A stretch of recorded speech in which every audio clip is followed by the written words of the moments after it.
इमरान खान के जो लंदन में मुकीम दोनों बेटे हैं कासिम और सुलेमान, बिल आखिर उन्होंने अपनी खामोशी तोड़ी और उन्होंने कहा कि हमें ऐसा लगा कि ये जो इमरान खान की जेल है ये हफ्ते 2 हफ्ते की बात है।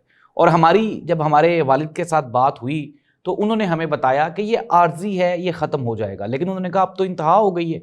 2 साल, जी हाँ, उन्होंने कहा जी 2 साल हो गए हमारे वालिद को इन्होंने डेथ सेल में रखा हुआ है, 7/8 का सेल है और उनको कैद तन्हाई में रखा जाता है। उनको कई कई दिन तक लोगों से मिलवाया नहीं जाता, वकला तक एक्सेस नहीं है, उनकी सेहत ख़राब हो रही है। इसके अलावा इवन के उन्होंने ये भी कहा कि उनको जो खाना दिया जाता है वो सब स्टैंडर्ड है।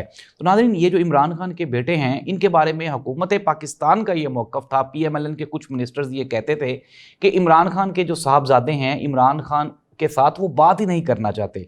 क्यों? क्योंकि जब अदालत ने कहा कि हर हफ्ते इमरान खान की उनके बेटों के साथ बातचीत करवाई जाए व्हाट्सएप पे, तो PMLN ने, हुकूमत ने ये मौक़िफ़ ही अपनाया था कि उनके बेटे तो उनके साथ बात ही नहीं करना चाहते। लेकिन आज उनके बेटे, जो दोनों बेटे हैं, उन्होंने तो कल ये साबित कर दिया कि वो अपने वालिद के लिए जिस तरह पाकिस्तानी कौम परेशान है वैसे ही वो भी परेशान है।